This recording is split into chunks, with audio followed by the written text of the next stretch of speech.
everyone, welcome to Movement and Me, an initiative that is designed for budding artists across the world who wish to pursue their career in art. I'm your host Niharika, and on this show you will hear artists talk about their lives and the choices they had to make in pursuit of arts. We will also get to use some tips and key learnings from the lives of these artists, along with a detailed discussion on their areas of interest. So quickly hop onto a journey into the world of arts along with us.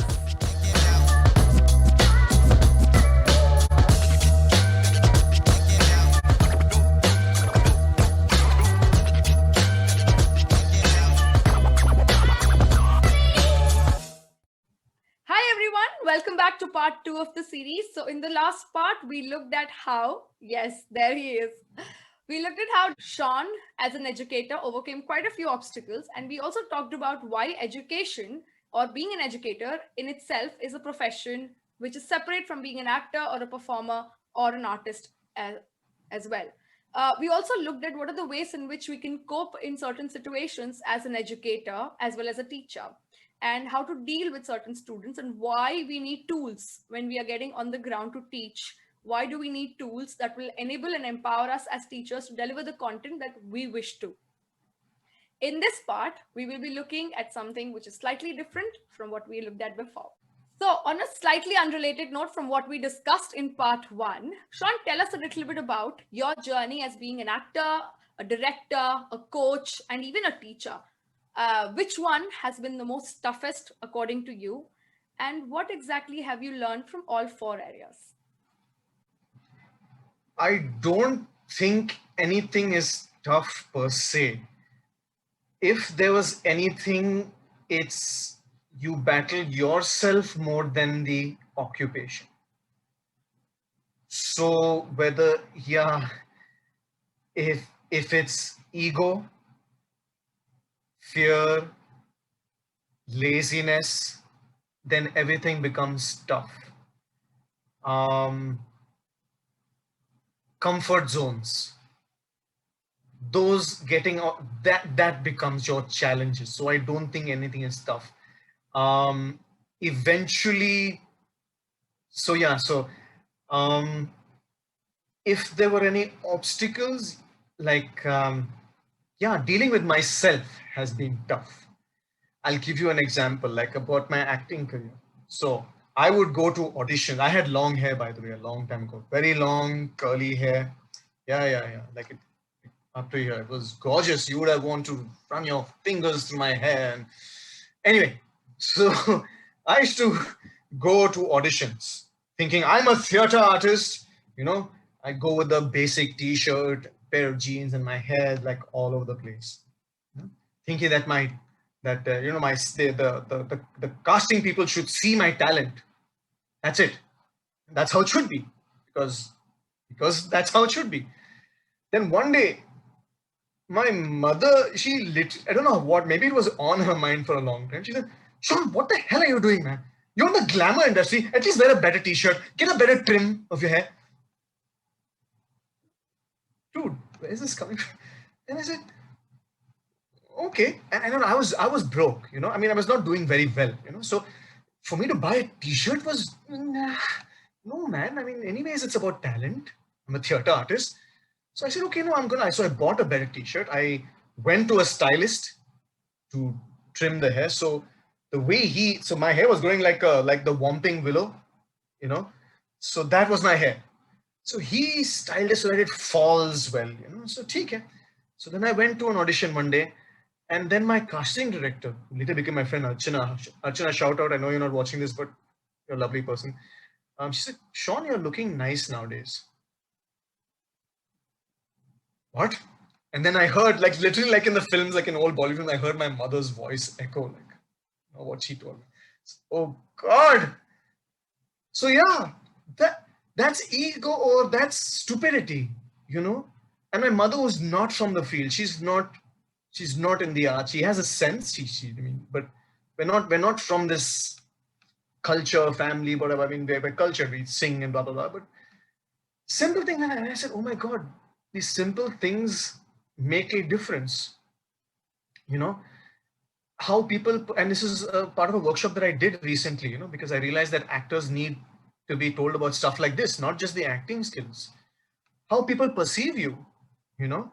So you might make fun of the average boy from Lokhandwala Andheri who spends a lot on his gymming, but I mean, you need to do that, how much you do that is important, whether you're doing too much and this thing. So all I had to do was wear a better t-shirt, wear a slightly better t-shirt, spend a little bit more money, and I realized that you need to spend that. So coming back to, so that's one example of how I had to deal with myself.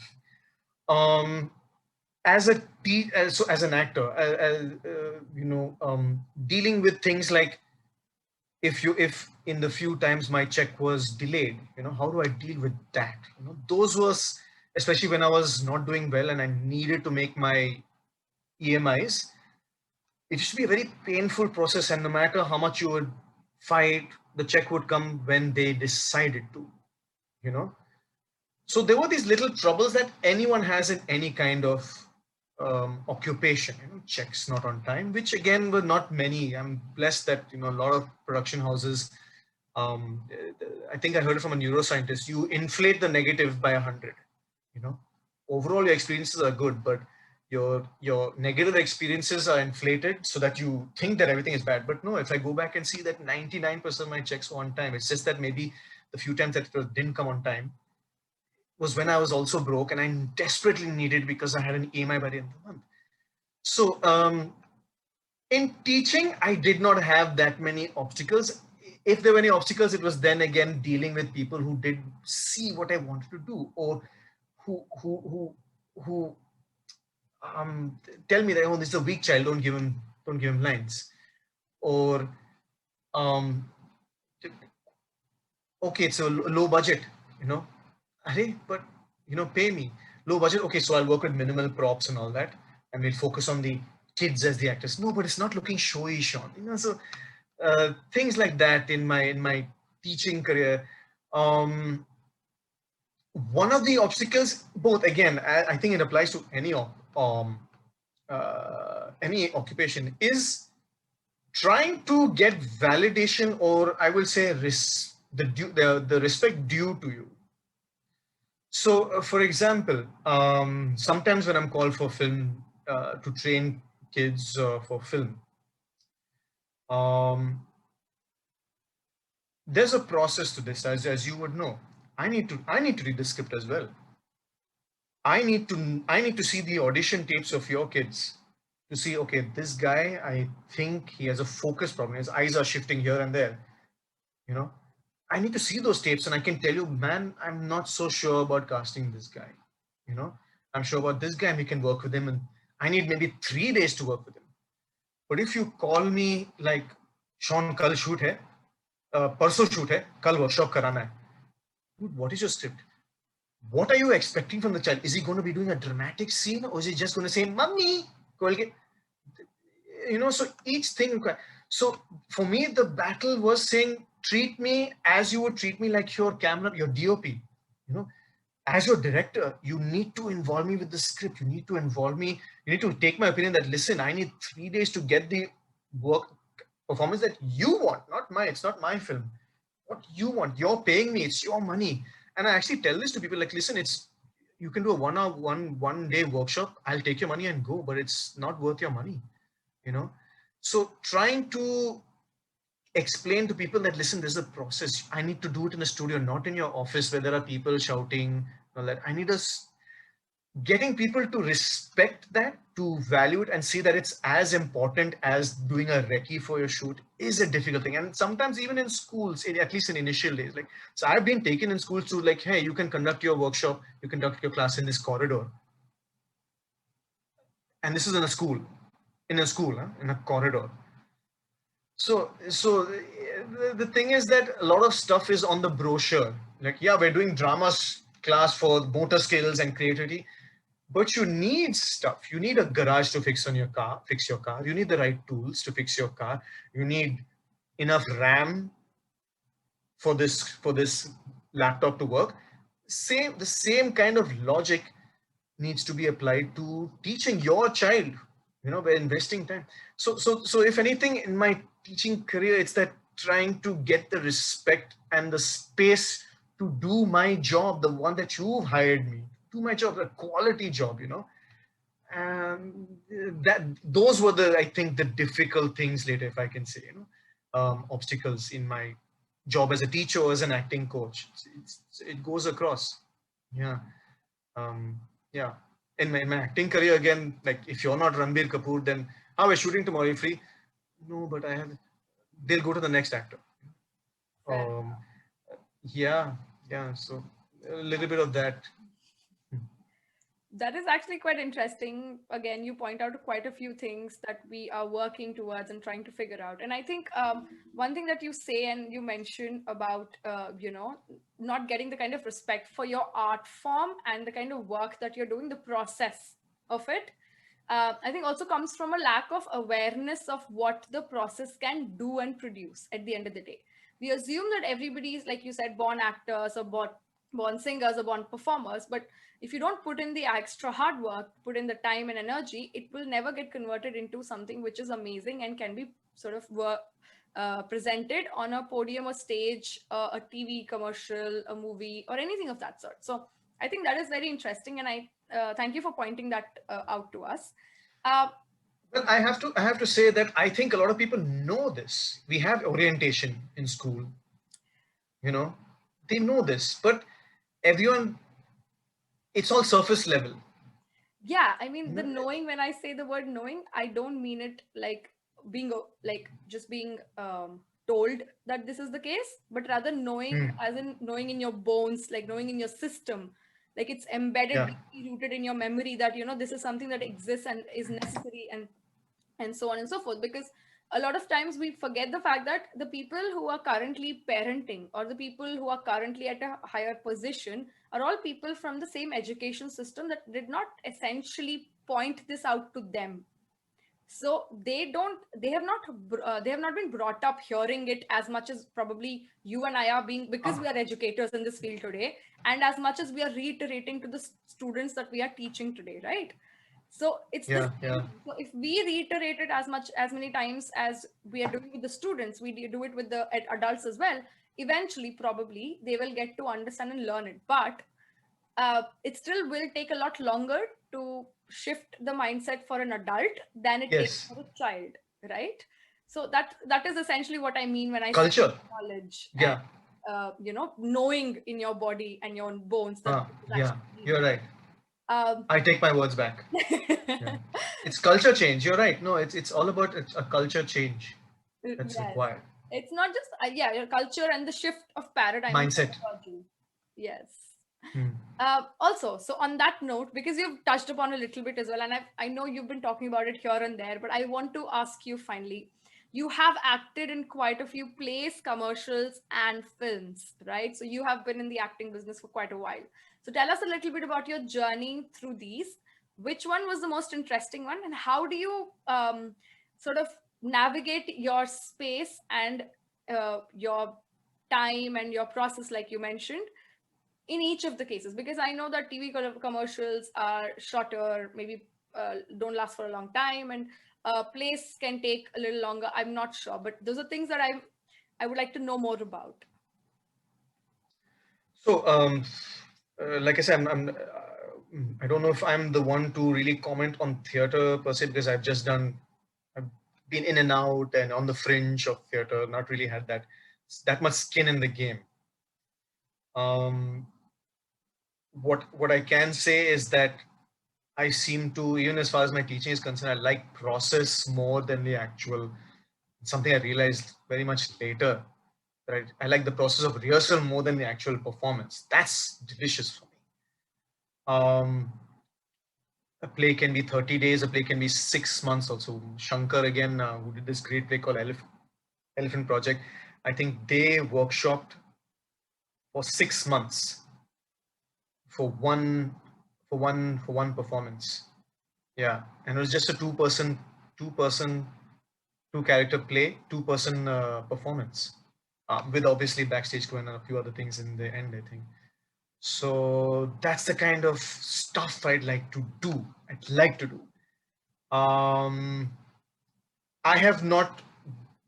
given others to give me the chance to do that in theater, because I've been in and out, and I've always like I've come in and I've withdrawn, said nah, I'm not so keen on doing this. But I hope to direct soon this year, hopefully, and I'm thinking of doing that this year.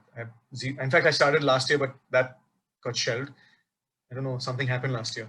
So, um, as far as my acting career is concerned, um, um, um, I've been in and again there. I had a very good run in TV ads, and probably longer than most of my friends had on TV ads.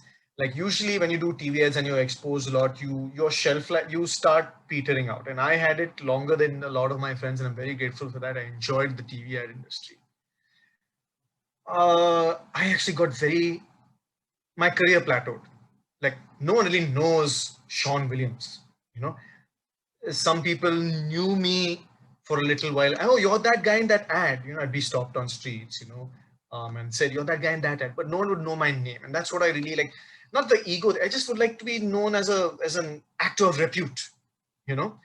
But that never happened because, and I don't know why. And there's no set rule for these things. I never got to break into film. I got small roles in big budget niche films. And I say niche films because no one saw those films, they flopped. You know, so I've been in, and this is not, I'm not talking ill of the films. I'm just saying that I was in these films, that never really did well, unfortunately. Um, some of them big budget films and one scene, and sometimes in an interesting scene, but which got cut out, you know. So after a while, I just got bored and tired. Like my career is not going anywhere. Um, the reason you become an actor is because you want to be challenged with scripts. But after a while, Sean audition hai corporate young husband ke liye. And those are categories in the advertising agency: young husband, young corporate, and all that stuff. And after that, I mean, firstly, then I started getting irritated by going for an audition. Why do I need to go for an audition when your script is very similar to everything I did before? Audition me for a Nazi or a psycho killer. Then I'll come happily for, oh yeah, I'm getting challenged. But no, young husband, I've done the same kind of roles, the same kind of expression, honestly. And I do, and for me, comedy comes very naturally. So you start feeling like, yeah, I know I can do comedy, but I don't know how well I'll do in a dramatic role. Cast me like as a depressed person or something. Those in ads and films that in ads that really hardly ever came. So I actually took a decision to stop going for audition and to stop acting. You know, for about 3-4 years, I said I don't care. It's not what I want to do. And honestly, side by side, my teaching career started blossoming. Like I stopped teaching in schools. Also, I started doing more of the actor training for film projects because that's where the money was. I had to. I want to make money. I'm very clear about that. I love arts and stuff, but I need this phone is paid for with hard money. So the Flipkart ads were my starting point.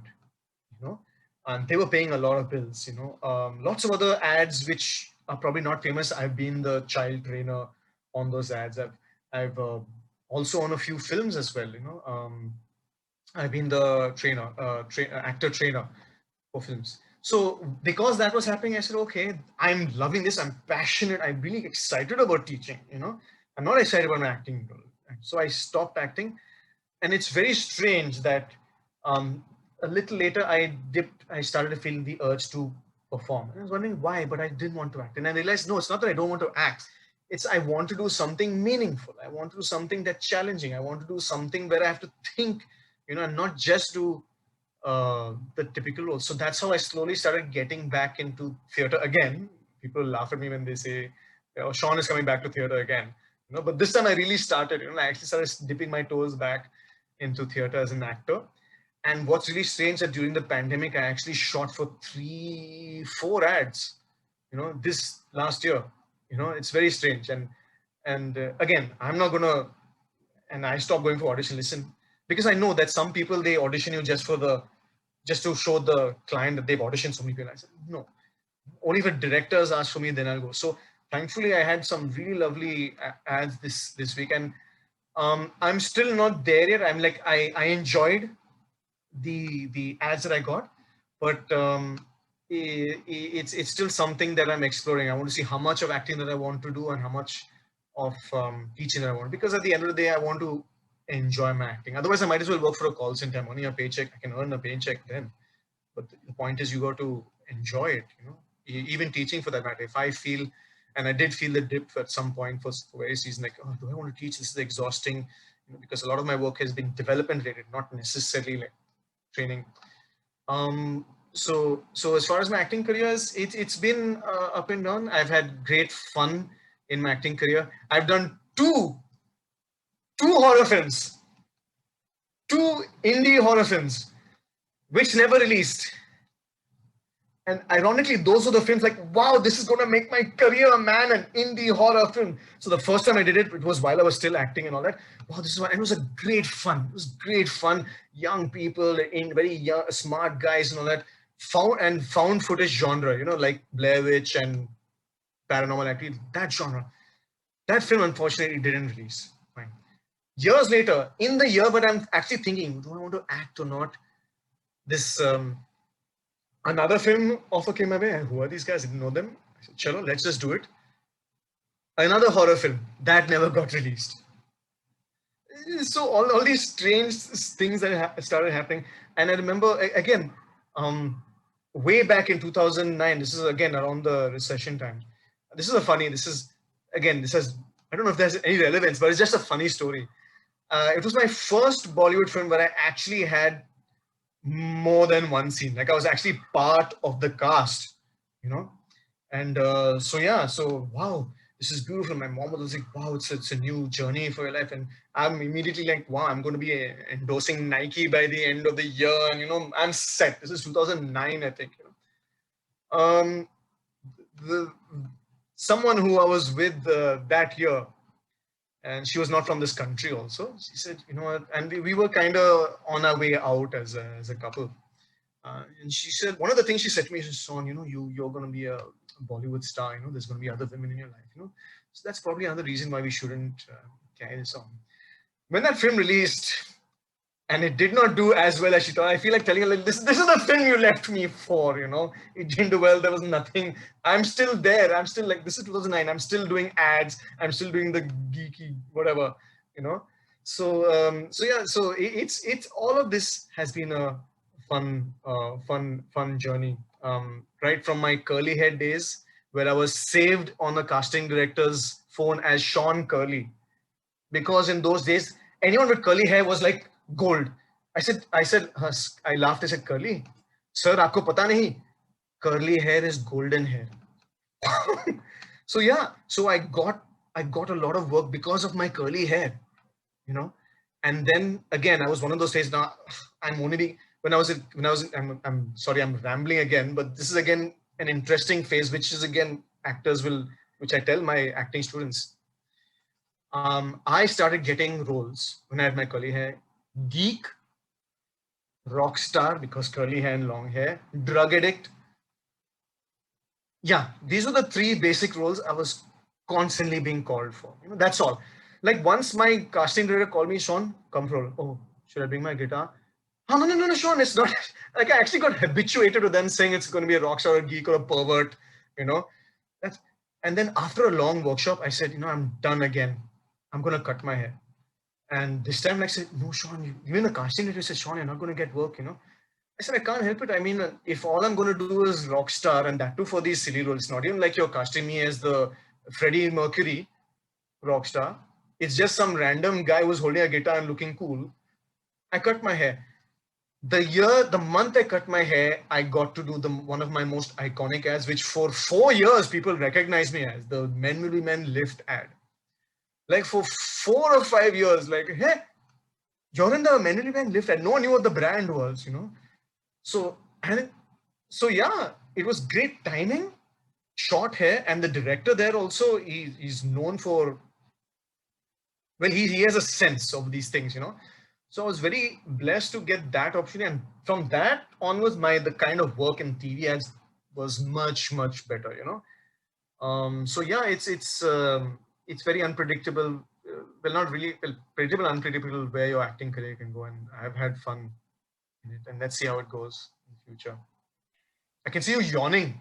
No, I'm not Such an young. exciting, exciting anecdotes I'm giving, and No, it's actually very much fun because, to be frank, I've never um, interviewed an actor before. Anyone from theater, even for that matter. You're the first person I'm interviewing from the acting industry, and it's very interesting to hear these stories and the journey that you've been through, because there are actors, yes, there are successful people who are already out there, but nobody talks about this. Nobody talks about what it is that happens on the ground on an everyday basis, and everything that you experience, and how you pick yourself up, and how what kind of choices you make while being part of the process. I mean, of course, yes, at the end of the day, eventually at some point of time, you may achieve some form of success, but that success is still defined by what you constitute or assume or think of success as, and not necessarily the success that is defined in the standards that the society has set. And I think that's hmm, where this entire interview has been very interesting for me, because although you say that you have not really been, like, really successful, or you've not made a mark, or that's what the words you use, but I feel like you've actually learned a lot. You've been through a huge, like, a journey of your own, and you have made a huge difference in the lives of all the artists and the children whose development you worked towards, and yeah, exactly. Yes, hooray. So I feel like it's something to celebrate about and talk about as well, because that is life. This is life. Everything is life. And you can't just yeah, segregate and say this is not life, or this is not how you're supposed to live, just because it doesn't rank up to the standards that you've set for yourself or for yeah, everybody yeah. else. So thank you so much for doing this for all of us, and to point it out very blatantly and put it out there for all of us to sort of listen to and say, you know what, yes, this is life, this is how it goes, this is how it's going to go, and you just have to enjoy it while it lasts. So thank you so much for pointing that out. Before we leave, we're actually way ahead of time. So I'm going to ask you one final question, which I really think I'm curious to know what you would say, respond to as an actor. Well, there's no one in my life right now, and so yeah. Oh, okay. Education. Huh? Sorry. Huh? Yes. Oh my God. So anybody who's listening, if you're interested to, talk to Shaun Williams, he's a great personality to get in touch with. He's also someone who can teach you a lot many things. On a very professional note, this is Shaun.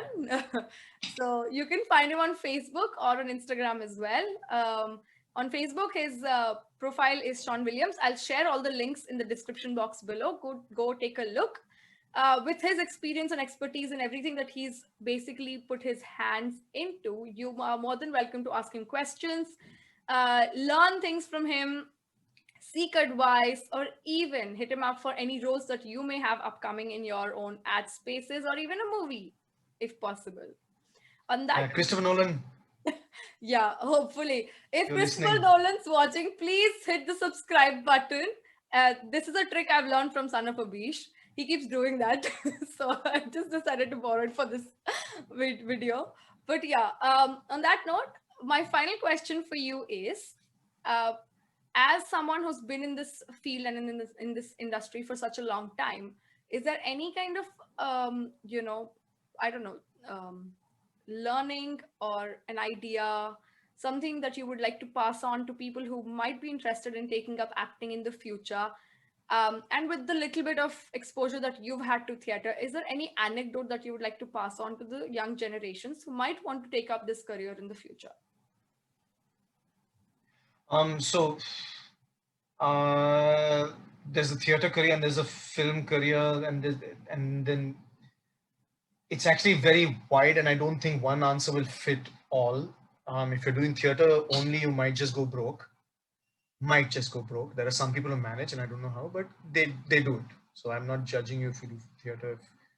But mostly everyone does theater because they want to do film, and that's the whole holy grail. They want to do film. There's stardom. My advice, which no one likes usually when a lot of parents come to me and a lot of actors come to me, is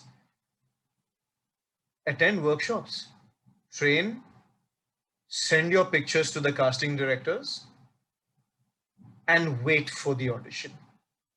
That's all you can do. Yes, the question on that everyone's not on your mind is, what about contacts and connections?